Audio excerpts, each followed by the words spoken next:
Welcome everyone. आज हम लोग 10 सितंबर के कुछ इम्पोर्टेंट करंट अफेयर्स के बारे में डिस्कस करेंगे। पहला हम लोगों का टॉपिक है वो है नागालैंड के गवर्नर RN रवि को तमिलनाडु में ट्रांसफर किया गया है और बनवारी लाल को पंजाब में ट्रांसफर किया गया है। ये ट्रांसफर गवर्नर को एक स्टेट से दूसरे स्टेट में ट्रांसफर करने का काम जो पावर होता है वो प्रेसिडेंट के हाथ में होता है। गवर्नर को अपॉइंट करना भी प्रेसिडेंट के हाथ में होता है, गवर्नर को रिमूव भी करना प्रेसिडेंट के हाथ में होता है। अगर गवर्नर को अपना रिजिग्नेशन लेटर देना है तो वो भी प्रेसिडेंट को ही देना पड़ेगा। अगर किसी एक स्टेट के गवर्नर को दूसरे स्टेट में ट्रांसफर करना है तो ये भी पावर प्रेसिडेंट के ही हाथ में है हम लोगों का। ओके, नेक्स्ट हम लोग आते हैं क्वेश्चन नंबर, हम लोग का टॉपिक नंबर 2 है मोजोली आइलैंड। ये दुनिया का सबसे बिगेस्ट रिवर आइलैंड है जो ब्रह्मपुत्र रिवर पे है। मेनली आइलैंड जो होता है वो ऐसा जमीन होता है जो चारों तरफ पानी से घिरा रहे, तो ये मेनली आइलैंड समुंदर के बीच में पाया जाता है। मगर मेजोली जो आइलैंड का खासियत है ये रिवर आइलैंड है, यानी दरिया के चारों तरफ ब्रह्मपुत्र जो रिवर है उस रिवर में ही क्या है, रिवर के बीच में ये मेजोली आइलैंड है। ये छोटा सा जमीन है जो आसाम में आता है और इसमें ये मेजोली आइलैंड अक्सर न्यूज़ में आते रहता है और ये बहुत ज़्यादा इंडिया के लिए इम्पोर्टेंट रखता है। तो मेजोली आइलैंड एक वाटर लैंड आइलैंड है और ब्रह्मपुत्र का ये पार्ट है, ब्रह्मपुत्र रिवर पे है और ये आसाम में पाया जाता है। तो ये क्वेश्चन याद रखिएगा कि मजोली एक रिवर आइलैंड है, नहीं कि सी आइलैंड है। नेक्स्ट हम लोग टॉपिक आते हैं वर्ल्ड ईवी डे, यानी इलेक्ट्रिकल व्हीकल डे। अभी पोल्यूशन की वजह से डीजल या पेट्रोल के यूज करने से पोल्यूशन ज़्यादा बढ़ते जा रहा है, तो गवर्नमेंट ज़्यादा से ज़्यादा इलेक्ट्रिकल व्हीकल निकालने के बारे में सोच रही है कि जो व्हीकल इलेक्ट्रिक से चले जिससे पोल्यूशन को कंट्रोल किया जा सके। क्योंकि कार्बन डाइऑक्साइड जितना ज़्यादा निकलेगा उतना ज़्यादा ग्लोबल वार्मिंग होगा, ग्लोबल वार्मिंग जितना ज़्यादा होगा क्लाइमेट उतना ही चेंज होगा और हम लोगों को प्रॉब्लम उतना ही फेस होगा। इसीलिए गवर्नमेंट लोगों को अवेयर करने के लिए, इसका इम्पोर्टेंट समझाने के लिए हर साल 9 सितंबर को इलेक्ट्रिकल व्हीकल डे यानी ईवी डे मनाया जाता है। ओके, चलिए नेक्स्ट टॉपिक पे हम लोग आते हैं। नेक्स्ट टॉपिक है यूएम एजुकेशन, यानी यूनियन मिनिस्टर एजुकेशन ने यूनिवर्सिटी का रैंकिंग निकाला है। रैंकिंग के कौन सा यूनिवर्सिटी परफॉर्म अच्छा किया है, तो सारे कैटेगरी में जब ओवरऑल देखा गया तो सबसे अच्छा यूनिवर्सिटी जो परफॉर्म करने वाला था वो था IIT मद्रास। IIT मद्रास जो इनके रैंकिंग में जब एजुकेशन मिनिस्टर ने जो रैंकिंग किया तो सारे कैटेगरी में जो टॉप पे यूनिवर्सिटी जो काम करने वाला था वो IIT मद्रास बना है। नेक्स्ट हम लोग आते हैं international association for suicide prevention. ये एक ऑर्गेनाइजेशन है, हर साल 10 सितंबर को सुसाइड प्रिवेंशन डे मनाती है। कि लोगों को ये डे इसलिए मनाया जाता है कि लोगों को पता चले कि सुसाइड नहीं करना चाहिए, सुसाइड से कैसे बचना है और कम से कम सुसाइड रेट को किसी भी कंट्री में या पूरे वर्ल्ड में कम किया जा सके। इसी अवेयरनेस के लिए ये दिन सुसाइड प्रिवेंशन डे मनाया जाता है। 10 सितंबर को हर साल मनाया जाता है। ये जो एसोसिएशन है इंटरनेशनल एसोसिएशन सुसाइड प्रिवेंशन, यही इसको ऑर्गेनाइज करती है और लोगों को इसके बारे में जागरूक करती है, अवेयर करती है। और इस साल का जो थीम था क्रिएटिंग होप थ्रू एक्शन, ये इस साल का थीम है। क्योंकि हर दिन जो मनाया जाता है, कोई भी डे सेलिब्रेट किया जाता है तो उसका हर साल एक थीम दे दिया जाता है। तो इस साल जो थीम था तो क्रिएटिंग होप थ्रू एक्शन, के लोगों को उम्मीद दिलाना एक्शन के थ्रू, जिससे सुसाइड को कम से कम किया जा सके वर्ल्ड में। और इंडिया साउथ ईस्ट एशिया का अगर हम लोग बात करें तो इंडिया टॉप पर है सुसाइड रेट में। साउथ ईस्ट एशिया में सबसे ज्यादा सुसाइड इंडिया में होता है अगर साउथ ईस्ट एशिया का अगर हम लोग बात करें तो। इसलिए सुसाइड से रोकना, सुसाइड को कम करना ये बहुत ज़रूरी है। तो इसके लिए अवेयरनेस के लिए ये डे सेलिब्रेट किया जाता है। नेक्स्ट है बीजेपी प्रियंका तिब्रेवाल। ये वेस्ट बंगाल से इनको टिकट दिया गया है लड़ने के लिए भवानीपुर से ममता बनर्जी के अगेंस्ट में। तो ममता बनर्जी ने 10 सितंबर को अपना नॉमिनेशन फॉर्म फिलअप कर दिया है। बीजेपी ने अपना कैंडिडेट को अनाउंस कर दिया है, प्रियंका जी को।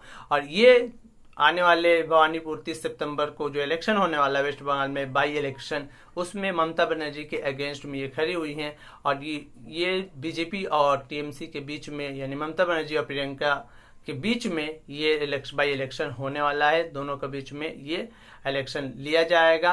और ममता बनर्जी को अगर अपना चीफ मिनिस्टर का पोस्ट बरकरार रखना है तो ये इलेक्शन को उन्हें जीतना पड़ेगा। नेक्स्ट हम लोगों का है क्रिकेट। ऑस्ट्रेलिया अभी हाल ही फिलहाल में अफगानिस्तान मेंस क्रिकेट टीम को टेस्ट क्रिकेट अपने कंट्री में होस्ट करने वाली थी, मगर ऑस्ट्रेलिया ने एक डिमांड रख दिया है कि जब तक अफगानिस्तान वुमेन्स क्रिकेट टीम को सपोर्ट नहीं करती है तब तक ऑस्ट्रेलिया मेंस क्रिकेट टीम के टेस्ट को होस्ट नहीं करेगी। यानी अगर अफगानिस्तान मेंस को अगर ऑस्ट्रेलिया में जाकर टेस्ट खेलना है तो वुमेन्स क्रिकेट टीम को सपोर्ट करना होगा अफगानिस्तान को। ये ऑस्ट्रेलिया ने डिमांड रख दिया है। तो इस चीज़ को अच्छे से याद रखिएगा कि ऑस्ट्रेलिया ने ये साफ साफ क्लियर कर दिया है कि अगर उन लोग को मेंस क्रिकेट टीम को अगर भेजना है ऑस्ट्रेलिया में टेस्ट के लिए तो वुमेन्स क्रिकेट को सपोर्ट करना होगा। नेक्स्ट हम लोगों का है इंटरनेशनल आईओसी जो होता है, ओलंपिक का जो इंटरनेशनल एसोसिएशन होता है, उसने बोला है कि नॉर्थ कोरिया को सस्पेंड कर दिया है। नॉर्थ कोरिया ने इस बार ओलंपिक में अपने टीम को या प्लेयर्स को नहीं भेजा था खेलने के लिए, इसीलिए आईओसी ने क्या किया है, नॉर्थ कोरिया पे बैन लगा दिया है 2022 तक। 2022 तक जो है नॉर्थ कोरिया जो है बैन रहेगा। उसके बाद वो लोग डिसाइड करेंगे कि इन लोगों के साथ, नॉर्थ कोरिया के साथ क्या करना है। फिलहाल 2022 तक ये लोग बैन है, सस्पेंडेड है, क्योंकि इन लोगों ने ओलंपिक में अपने प्लेयर्स को नहीं भेजा था। नेक्स्ट हम लोगों का है 21 मई को नेशनल इंडेंजर्ड स्पीशीज डे मनाया जाता है। इंडेंजर स्पेसिस मतलब क्या होता है, कोई ऐसा एनिमल्स या कुछ ऐसा स्पेसिस जो डर है बहुत, उसका क्वांटिटी कम होते जा रहा है और ये डर है कि आगे जाके वो खत्म हो सकता है, एक्सटिंक्ट हो सकता है। तो इसलिए गवर्नमेंट क्या करती है, वर्ल्ड लेवल पे भी और नेशनल लेवल पे भी गवर्नमेंट क्या करते हैं, उस स्पेसिस को या उस एनिमल्स को बचाने के लिए तरह तरह की स्कीम, तरह तरह के जो है प्रोग्राम ऑर्गेनाइज करती है कि उसको बचाया जा सके। अभी हम लोगों का नेशनल एनिमल जो है इंडिया का टाइगर है, और जो रॉयल बंगाल टाइगर जो सुंदरबन नेशनल पार्क में पाया जाता है वो भी इंडेंजर एनिमल है। यानी डर है कि अगर उसे भी नहीं बचाया गया रॉयल बंगाल टाइगर को तो भी आगे जाके खत्म हो सकता है। इसलिए ये दिन को सेलिब्रेट किया जाता है 21 मई को, कि लोगों को अवेयरनेस हो, लोगों को पता चले कि एनिमल्स को या स्पेसीज को जो कम होते जा रहे हैं उन लोगों को बचाना कितना इम्पोर्टेंट है इकोसिस्टम के लिए, इन्वायरमेंट के लिए। नेक्स्ट हम लोगों का है बाइकैमरल लेजिस्लेशन। इंडिया में सिर्फ 6 ही ऐसे स्टेट है जहां पर बाइकैमरल लेजिस्लेशन है।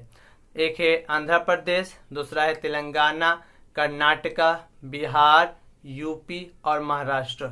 यही 6 है, आंध्र प्रदेश, बिहार, कर्नाटका, महाराष्ट्र, तेलंगाना एंड यूपी। यही 6 स्टेट है जहां पर बाइकैमरल लेजिस्लेशन है। बाइकैमरल लेजिस्लेशन मतलब क्या होता है कि उस स्टेट में 2 हाउस है, एक स्टेट लेजिस्लेशन असेंबली भी है और स्टेट लेजिस्लेशन काउंसिल भी है, यानी 2 हाउस है। जिस तरह सेंटर में लोकसभा और राज्यसभा होता है 2 हाउस, उसी तरह अगर स्टेट में भी 2 हाउस है तो उसको बाइकैमरल बोला जाता है। तो वेस्ट बंगाल में भी बाइकैमरल था पहले, मगर 1969 में 69 में वेस्ट बंगाल के जो काउंसिल था, स्टेट लेजिस्लेटिव काउंसिल, उसको जो है खत्म कर दिया गया था। और ये खत्म करने का प्रोसेस ये है, या क्रिएट करने का प्रोसेस ये है कि उस स्टेट को, जिस स्टेट में इसको लाना है, अगर कोई स्टेट इसको लाना चाह रही है तो पहले उसको अपने स्टेट असेंबली में एक रेजुलेशन पास करना होगा, फिर उसको लोकसभा में भेजना होगा, फिर लोकसभा और राज्यसभा से उसको पास कराना होगा, तब जाके बन पाएगा। क्योंकि ममता बनर्जी इस साल चाह रही थी कि स्टेट लेजिस्लेटिव काउंसिल जो है बाइकैमरल हो जाए। उन लोगों ने रेजुलेशन भी पास किया था, मगर लोकसभा में उसको लाया ही नहीं गया, उसके बारे में कुछ डिस्कस ही नहीं हुआ। नेक्स्ट हम लोगों का है मैक्सिमम मिनिमम जो एज होना चाहिए स्टेट असेंबली इलेक्शन के लिए। अगर किसी को एमएलए बनता है, किसी को एमएलए बनना है या स्टेट असेंबली इलेक्शन लड़ना है, तो उसका कम से कम एज 25 इयर्स होना चाहिए। अगर 25 इयर्स है तो वो कैंडिडेट स्टेट असेंबली इलेक्शन लड़ सकता है, उससे नीचे होने से वो नहीं लड़ सकता है। अगर किसी भी काउंसिलर या वार्ड के लिए लड़ना है, पंचायत के लिए लड़ना है, तो उसके लिए 21 इयर्स ही जरूरी है। जिस तरह सेंटर में क्या होता है, लोकसभा राज्यसभा में क्योंकि 3 सेशन होता है। एक होता है बजट सेशन, साल में 3 सेशन होता है। एक होता है बजट सेशन, दूसरा होता है मानसून सेशन और थर्ड होता है विंटर सेशन। तो 2 सेशन के बीच में हम लोग का कॉन्स्टिट्यूशन कहता है कि 2 सेशन का बीच में 6 महीने से ज्यादा का गैप नहीं होना चाहिए, यानी 6 महीने के अंदर में 2 सेशन होना ही चाहिए। ये कानून स्टेट पे भी लागू होता है। अगर स्टेट को 3 सेशन करता है तो स्टेट को भी 2 सेशन के बीच में 6 महीने से ज्यादा का डिफरेंस नहीं रखना है। 6 महीने के अंदर ही क्या करना है, दूसरा सेशन कंप्लीट करवा लेना होगा। ओके, ये सारी चीजें कल की करंट अफेयर का मैंने 10 सितंबर के इम्पोर्टेंट करंट अफेयर को मैंने डिस्कस किया। उम्मीद करता हूँ कुछ इस वीडियो से आप लोगों को सीखने को मिला होगा। Thank you so much for watching.